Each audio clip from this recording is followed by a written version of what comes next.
Greetings all, and welcome back to Simple Living Happy Home. As promised in a previous video, I'm going to walk you guys through the process that my husband and I went through in sleep training our daughter.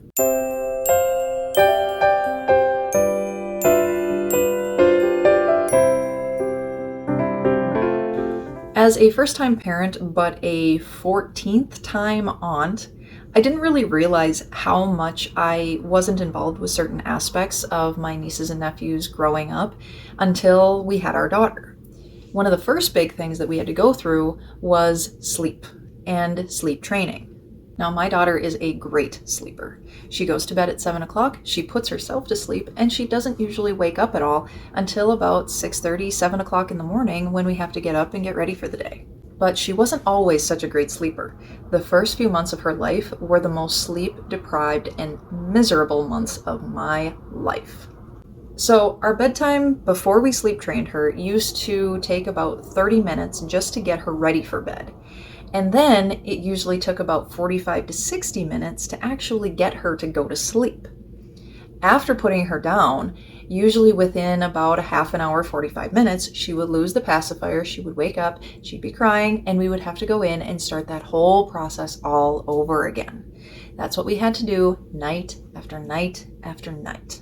Those first few months that I was home with her on maternity leave, I tried to get her on some amount of a schedule with her sleep, so then I would at least know that I would have time during the day to shower and eat.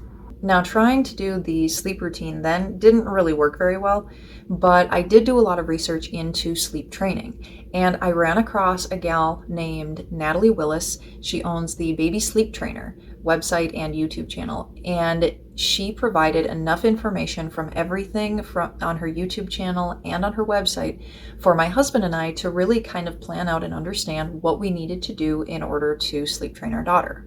I also used other resources, but she was kind of the primary one that I referenced. I went back to work after my 12-week maternity leave, and my husband was able to stay home with her for a 12-week paternity leave. So our daughter was actually home with one of us for the first basically 6 months of her life, which was really great that we were able to do that. So once she was old enough, I decided sleep training was going to have to happen so my husband and I could actually get a good night's sleep. Now, according to the sleep trainer method and most pediatricians, babies can be sleep trained around 4 months. So during the first portion of my husband's leave, we were actually having to sleep in separate bedrooms so I could make sure that I got a good night's sleep while he got up in the middle of the night and took care of her. So one night, after she had reached that 4-month-old benchmark, my husband and I were sitting in our guest room talking, and we had put her down for the night, and she woke up crying because she lost the pacifier. And I looked at my husband, and he looked at me, and neither one of us had any interest or desire to go and take care of her. So I looked at him and I said, "Sleep training?" And he said, "Now?" And I said, "Yup, right now." And he said, "Okay." And so during that first night, we kept an eye on her. We had a video monitor, and we also have an audio monitor.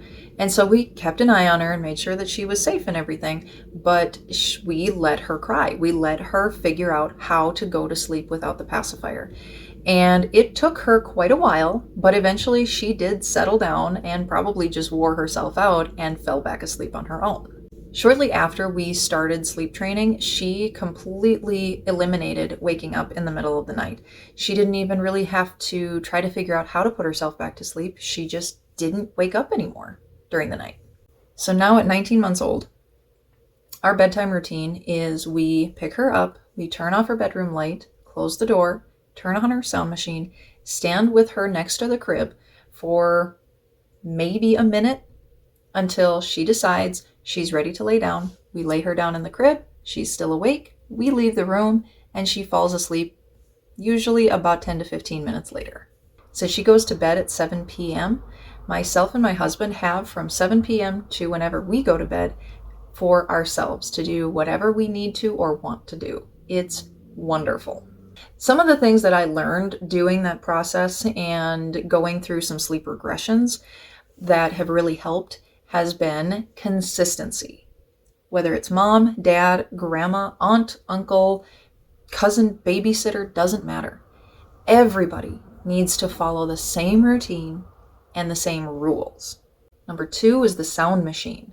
The sound machine really helps to block out any of those extra noises from the TV, the pets, house creaking, wood swelling things that would disrupt and wake baby up. Number 3 is you need to understand why they're crying and to be able to differentiate between their different cries.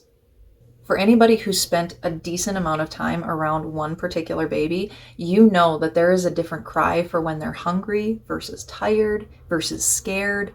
It sounds very different when you spent enough time with the baby, and you can tell the difference. If you know what that cry is, whether they're mad or whether they're afraid and something's wrong, you can know whether you need to go into that room and intervene, or if they're just a little PO that they can't fall asleep and you just got to let them figure it out. Any bedtime routine should take less than 20 minutes to complete. When it's not a super elaborate process, it helps everybody be consistent with the routine. And if for whatever reason you're off your schedule a little bit, you can shorten up that bedtime routine process so that way baby isn't getting to bed super past their bedtime. Avoid doing things within the first couple weeks of sleep training that could disrupt that routine. Things like going out to dinner or going shopping during a nap time. You really want to try to go as long as possible before doing any of those activities that could cause a disruption to their sleep routine. The longer you can go without that interruption, the less negative impact it will actually have on their ability to put themselves to sleep. Expect sleep regressions. Baby Sleep Trainer talks about normal sleep regressions happen about every 4 to 6 weeks, whether it's because of illness, teething, or growing, lots of different reasons. To avoid having to go through the full sleep training process multiple times, you want to make sure that your baby or your toddler is falling asleep without your assistance after you have provided help for whatever the issue is, whether it's Tylenol because they have a headache or Oragel because they have sore gums.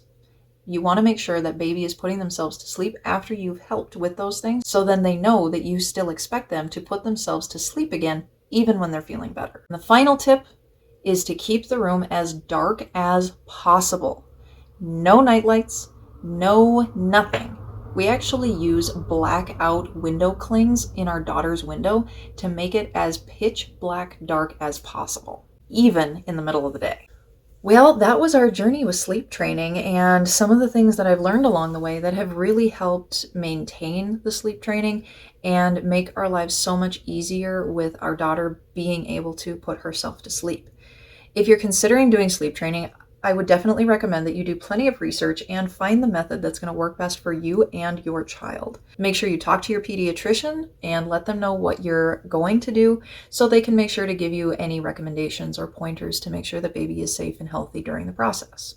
The way we did it was extremely spontaneous. Baby Sleep Trainer does not actually recommend that you do it spontaneously. She recommends that you plan ahead to do it, but we didn't. It still ended up working out okay for us, but it was not something that we had planned to do at that time.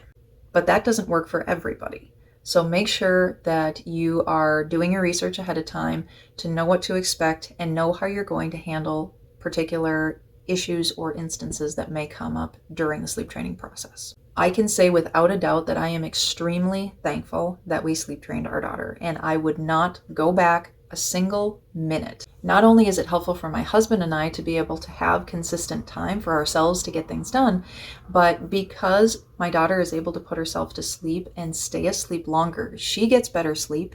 She is the smiliest kid when she wakes up because she's had good sleep. A lot of people will say out there that sleep training will scar your child, and that is not accurate in the slightest. We sleep trained our daughter. She is extremely happy when she goes to bed. She is extremely happy when she wakes up. She doesn't object to laying down in her crib because she feels safe and comfortable there, and she still has a great relationship and attachment to my husband and I. For more great information on sleep training, go ahead and check out Natalie Willis at babysleeptrainer.com and the Baby Sleep Trainer channel on YouTube. Thanks for watching. Don't forget to like and subscribe so you don't miss out on anything to come. I'll see you soon.